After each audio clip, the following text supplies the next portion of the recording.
Mike would like to give a short eulogy about Sam, his father, and after that we'll have a few concluding prayers.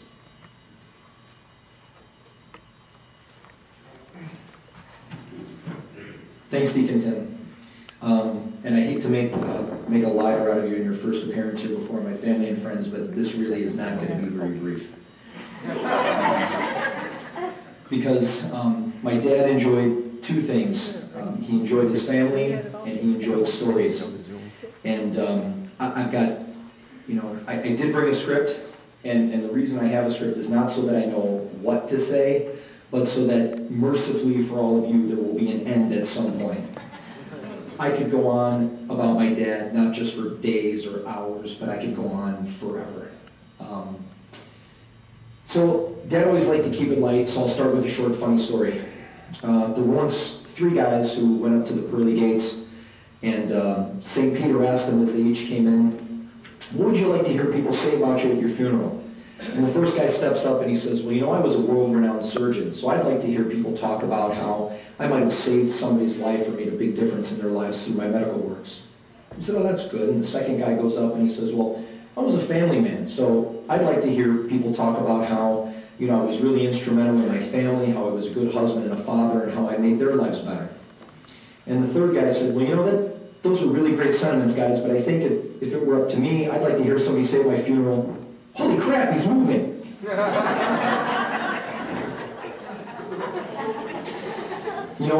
But Dad's really a combination of those last two guys. You will not find a better family man. There was no prouder father, no prouder grandfather, no prouder husband. And likewise, he was also someone who enjoyed a good laugh. And nobody loved life more than my dad. For the last 15 or 20 years of his life, he measured how long he wanted to live by what he was going to see his children and grandchildren achieve. When Danny and Carla, were the only ones around, he talked about wanting to see them grow up, graduate college, and get married. Well, he got about half of that. He was there to see Danny get married. He was there to see Carla finish college. He was there to see Carla engaged, but he wasn't there to see her get married. And that's kind of a selfish regret that we have. Later on, when he got Alex and Samantha and Sabrina and Michelle, he began measuring his life in terms of, I want to see my youngest grandchildren graduate high school, graduate college, watch them get married and have grandchildren so that I can have great-grandchildren. And we sat down and did the math with him. We said, Dad, you got to live well into your 90s, and that really isn't the track record in our family, so maybe you're being a little over-ambitious. And he admitted that maybe that was the case. But he was a permanent fixture at all of his kids' and grandkids' sporting events. Most recently, he loved watching the girls play softball, watching Samantha play volleyball. When Dan was little and played football, he was at all those games. And he was a football guy, so nobody was prouder watching Sabrina and Michelle go out there and take on the boys on the football field. No one cheered louder than Grandpa Sam, with the possible exception of Grandma Lois. She will not be outdone. So let's back up with some of the basic, boring facts about Dad. Sam J. Calabrese was born on September 27, 1933. He died on March 18, 2012 at the age of 78. And you might wonder why I use his middle initial J. Dad always used his middle initial J. And the reason being, he shared his name with an organized crime figure for whom we were on occasion served with legal process and also had credit reports get mixed up. Different guy. Even visited by a family. Dad, when we moved to Vegas in the 80s, this mobster moved to Vegas at the same time we did, and honest to God, we got served with legal process in Vegas, and we had a family from our own church come up and say, "I'm really sorry for your loss," 35 years early. We're like, "No, Dad went to work this morning. Everything's okay." So, anyone else who knows my dad knows that he loved to tell stories and create new ones with his antics. And a lot of us realize that Dad's stories got better every time he told them. He claimed, I guess one of the things that's important about Dad was born in 1933 and his parents got divorced when he was only 8 months old. And at that time, the term blended family had not yet been invented. So Dad was raised by his grandmother. Both of his parents remarried, formed new families, and a lot of people might have looked at that situation and said, oh, well, I was abandoned. You know, I came from a broken home, and nobody loved me, neither one of my parents wanted me. That wasn't how Dad viewed it at all. Dad looked at it as he had twice as many brothers and sisters. He told stories about how his aunts doted over him every day, and he could never ask for a better mother than his Grandma Giacomina who raised him. He would tell, even his mother, who he really didn't have that close of a relationship with, he even described her as the nice lady who would come around often and bring him expensive gifts. And he was especially proud of a top-of-the-line Roadmaster bike that was the envy of the neighborhood. Dad would take any crap sandwich he was fed and tell you it was filet mignon. And I like to think that is the one thing that I took away in following in Dad's footsteps. I try to be like him as much as I can. Dad dropped out of high school in 10th grade, was not an educated man, went to work in construction. At age 16, he began playing semi-pro football for the Garfield Bears, where he lost almost too many teeth to keep him out of being in the Army. When he was drafted during the Korean conflict, he was assigned to a bridge building unit because of his construction background. And one of the guys from the neighborhood told him, you know, Sam, the peace talks have started, and you're probably going to go over there pretty quick to start building bridges. But if you sign up for Special Forces, the additional training will take you beyond, you know, the time where you might actually have to go over there and get shot at.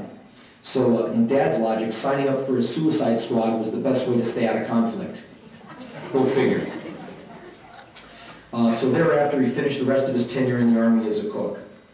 Shortly after returning from the Army, Dad met Mom. Now, for most of you who've been here for a little while, their 40th anniversary video has been playing over there, and the story of how they met was reenacted brilliantly by a famous acting troupe of Calabrese, and Tomato Calabrese.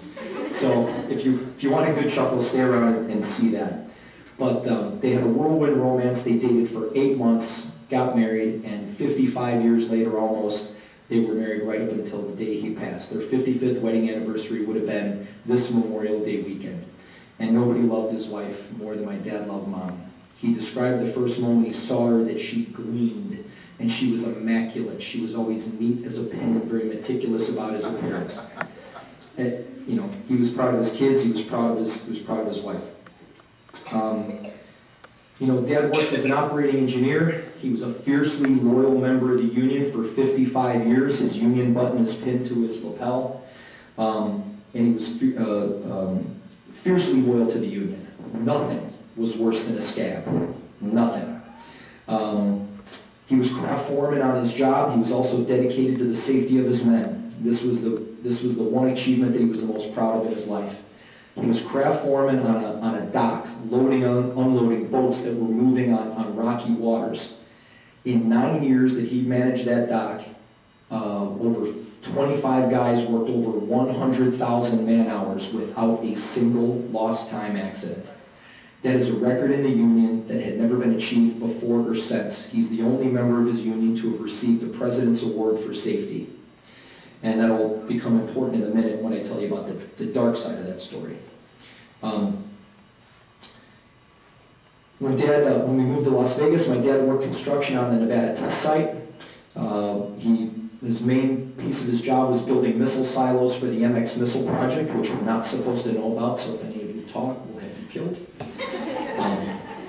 But he used to, you know, Dad brought humor even to work. He worked with a lot of Mormon friends on the test site, and these guys would come in once a year when they had to meet with their bishop to describe what their tithe would be.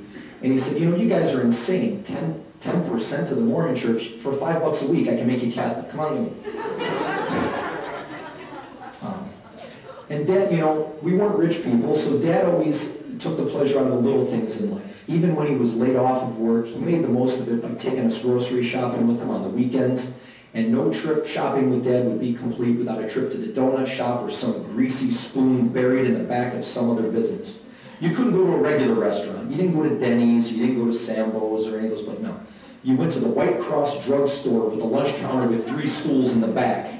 Or Snuffy's truck stop where they had a leg of ham in a vise next to a flat top grill.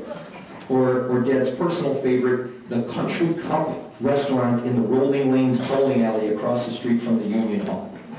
And just because it honored Dad today, that's where we had breakfast, the whole family, the kids and the grandkids, in remembrance of Dad's honor. And the owner remembered him like it was yesterday because Dad frequented the place even to this day. And even though we didn't live in opulence, we never wanted for anything. You never had any question of whether you had your parents' full support in our house. Dad was about the proudest father you'd ever meet. And if you had any doubt about whether his kids were the best, you could ask him and he'd tell you in excruciating detail why his kids and grandkids were the best. He'd tell of Dan's days of football glory in high school, how he wrecked anybody that came across the line from him.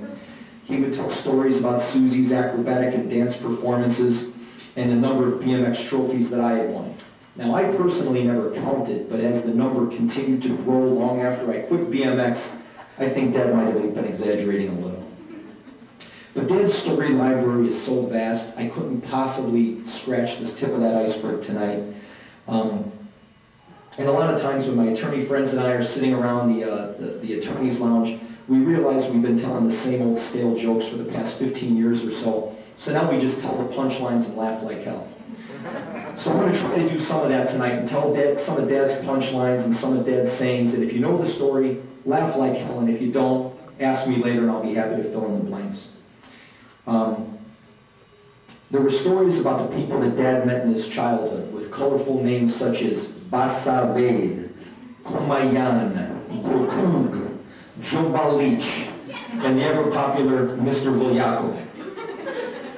He explored the Chicagoland area as a child without permission, without a cell phone, and without a dime in his pocket.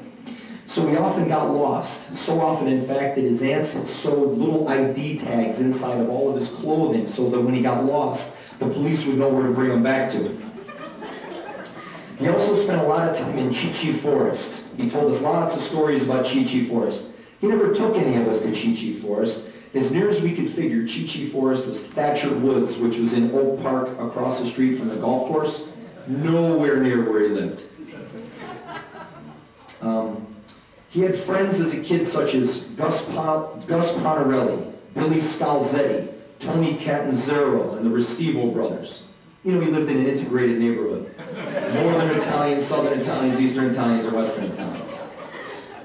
Now, Dad didn't discriminate, though. He had friends such as Wild Bill Hankey, and his other colorful characters such as Green Grazion, String Bean, Flim Flam, Spider, and Chubby. Dad even had his own nicknames, such as Big Sam, Lump Lump, The Whopperator, and my personal favorite, Bullets in the Ass Calabrese. So along the way, let me know if you want to hear the story about the dog in the ice cream cone, or getting kicked in the ass over a golf ball, or the students that secure better GPAs by hanging teachers out of third-story windows. Try to figure out how a dead cat resulted in a neighbor getting 2 tickets for illegally licensed automobiles. We can ponder together how flatulence could possibly cause a panel truck to flip over on its side. How cold is a well-digger's ass? He knows. You can ask us about the Squire's trip to Ely, Nevada, that resulted in a story about how Ely's mayor and the police chief were bested by Dad and Bishop McFarland of Nevada. That's a good one. Or you could also ask me the famous story, maybe ask Dan to tell you about the famous underwear standoff of 1977. He can tell you about that one. That's not my story. Not changing the subject, which is what my dad said every time he was changing the subject. You need to hear a little more about bullets in the ass. My dad worked for his Uncle Vito in, shall we say, a changing neighborhood for a butcher shop. Every day, Dad would go back and forth to the butcher shop with a paper sack full of money. Sometimes it was full of money going from the store to the bank for a deposit. Sometimes it was change coming back. This particular day, he had $16 in change in the paper bag. It was cold outside, so he had his hand inside his frock, and he was walking back to the store. A gentleman who frequented the store that my dad recognized came up and demanded the bag, saying, "I know there's money in the bag, give it to me."